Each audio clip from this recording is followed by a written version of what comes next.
Hi folks, Mr. Long here. I'm just going to do some factoring that involve common factoring first, then trinomial factoring. Okay, so let's look at what is a common factor? Well, I've just got something here on the right. So what is a common factor? Well, the word common we know is when things are shared. Okay, we have something in common, we share something. So for example, if I was to factor 8, one of the ways I could factor 8 is 2 multiplied by 4. What's a way that I could factor 14? 2 multiplied by 7. What is the common factor? It is 2. Okay, a common factor of 2. So now let's try it with these quadratics. Okay, so I'm going to common factor this. So do I see a common factor? I see a 3, a 21, and a 30. With my multiplication chart, I could check and see if I see the patterns there. I know it's definitely not a 2. The common factor is not 2 because 2 is an even number, and I've got a 3 and a 21. So then I start to think, okay, maybe 3 works. Does 3 go into 3? Yeah, once. Does 3 go into 21?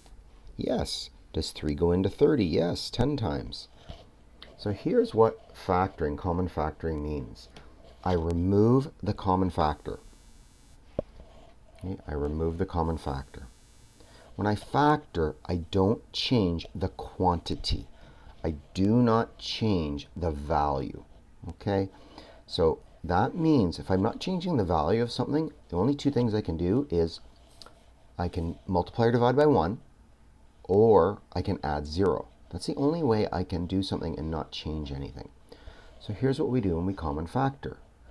I multiply by 3, then I divide by 3. Okay, watch.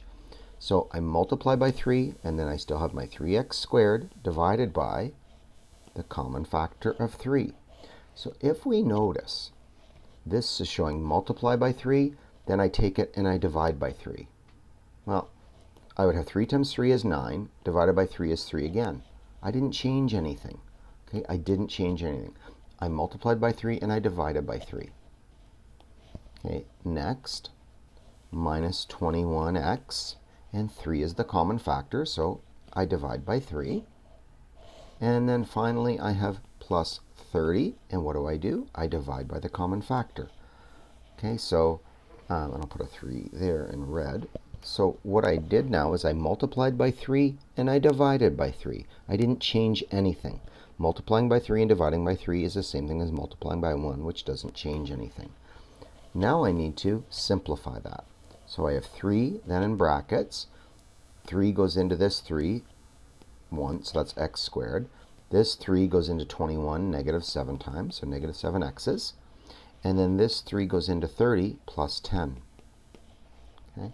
Now what I need to do is to trinomial factor. What does trinomial factor mean? Tricycle, 3 wheels, 3 terms. 1, 2, 3. How do we do this? Some people call it product and sum. Some people call it add and multiply. So here's what I know.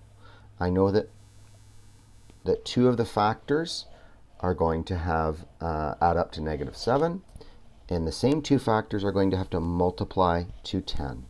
Okay, multiply to 10. So what I always start with is the multiply.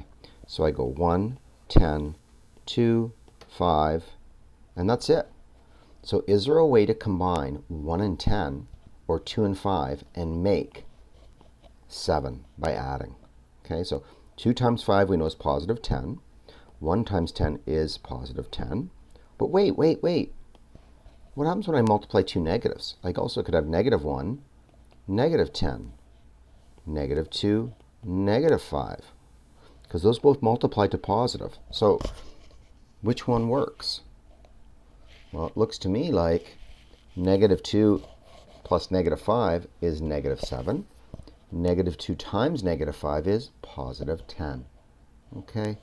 So, that means that what's going to work for this one? Well, I'm pretty sure it's right here. That's what works.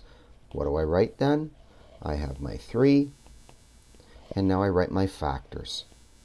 X minus 2 and x minus 5. Now, if I wanted to sketch this, I could sketch it quite easily. 2 and 5 are the x-intercepts because that's what makes those factors 0. I know it's smiling because of the 3. Okay, and if I look up, up, up, up, up, the y-intercept is 30. So that's a 30. Okay, so I can sketch that quite easily. Let's do another one. Common factor and then trinomial factor. So what's the common factor here? And I should be writing it down actually. 5, 25, 30. Well, anytime numbers end in a 5 or a 0, 5 is a factor. And so it looks to me like the common factor is 5. Now, one of the things you're always going to do is to remove a leading negative. What does that mean? Get rid of negative 5. Okay, we're going to factor out negative 5. Not 5, but negative 5. So that's the common factor. Let's go ahead and do that. So that means the common factor is negative 5. And now what am I going to do? I'm going to do negative 5x squared divided by negative 5. Because when I factor, I multiply by a number, I divide by the same number, so I don't change anything. Plus 25x divided by negative 5, that's the common factor, plus 30 divided by negative 5. Okay, so now what do I have? Negative 5, and then in brackets, I've got that negative 5 divided by negative 5, which is going to be 1, so I just have x squared. Here I have negative 5 going into 25, negative 5x times, and then I have negative 5 going into 30, negative 6 times. Okay. I'm left now, I'm back to this idea of add here and multiply here. So what are numbers that multiply to negative 6? Well, with things that multiply to a negative, one's positive and one's negative. Okay, so things that multiply to negative 6 would be, I just deal with the positives first, like 1 and 6, 2 and 3. We just know that one of them has to be negative. Now, this is a part, please, please, please listen to this. I notice that the numbers add to a negative. Okay, they add to a negative. So if they add to a negative and multiply to a negative, I know that because they multiply to a negative, one is positive and one is negative. They add to negative 5. Since they add to a negative, the largest one will be negative. Okay, so I'm going to get one negative and one positive. I know that from multiplication. Which one is bigger? The negative is bigger in adding, which means overall, the negative is going to be a much bigger number. Okay, so that means in this case, it would be like so. Now, which of those add up to negative 5? Those two do. So now I've got it. Negative 5 bracket x plus 1, x minus 6. Okay, and that's what it looks like. X-intercept here would be negative 1. X-intercept here would be 6. And it would be frowning because of that negative there. Okay. Now what I'm going to do is solve an inequality. Okay, solve an inequality. So we see right here, folks, that that's just the y value, right? Negative x squared plus 10x minus 16 is just the y value. That's all it is. This is also a y value. So what does this mean? That I want the part of the graph that is above the x-axis. Okay, so I need the domain for that. Okay, when I solve an inequality, I'm figuring out the x values. So what are the x values that make this graph go above the x-axis where y equals 0? Okay, what x values make it go above the x-axis? Quickest way to do this is to sketch it. Now there's something I said here that you'll always have to remember. We always divide out or factor out a leading negative. A leading negative means a negative sign on the x squared term. Okay, so I see that's a leading negative. What am I going to do? Factor out negative 1. So that's a negative, it means negative 1. So what do? Factor out negative 1. Then in bracket, I do negative x squared divided by negative 1 plus 10x's divided by negative 1 minus 16 divided by negative 1. And that has to be greater than or equal to 0. Okay, so now I simplify it, and I didn't change anything because I multiplied and divided by negative 1. So I'm going to have negative 1 bracket x squared minus 10x's.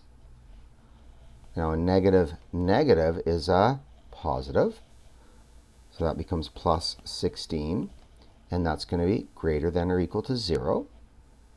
And now I have add here, multiply here. So what things multiply to 16? 1, 16, 2, 8, 4, 4. Now, what I notice is that they add to a negative. So if something's adding to a negative and multiplying to a positive, it has to be two negatives. Okay, so two negatives.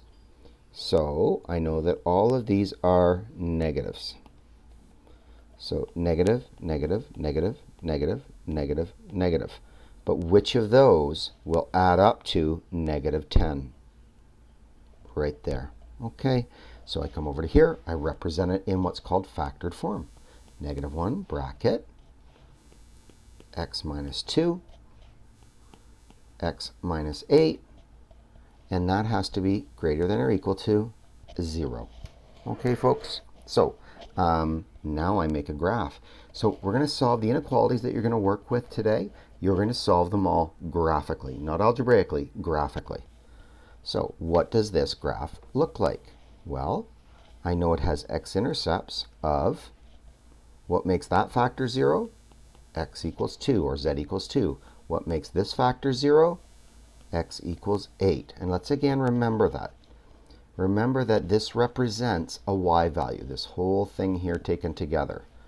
So if I have 2 minus 2, I get 0. If this is 0, it multiplies by this to get 0, and it multiplies by this to get 0. This means the y value, if x equals 2, is 0. So these are places along the x-axis.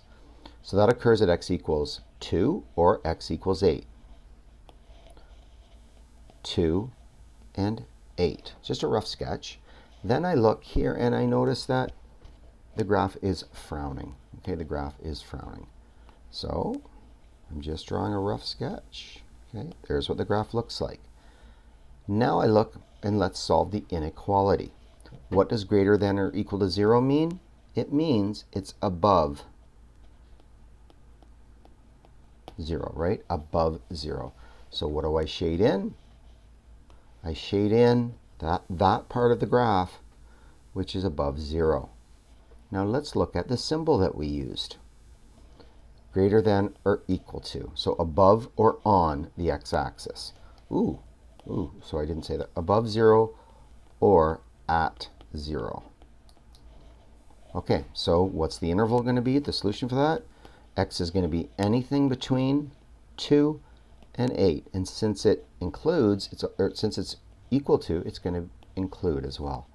So square brackets, 2, comma, 8 square brackets. That is the solution. So that's the domain if the range is above 0. Okay, so I'm going to encourage you for these. You may want to rewind, go back over it. Yeah, take a look at it, rewind it, pause it, make notes, etc. Okay, folks? So what we're doing is solving inequalities graphically.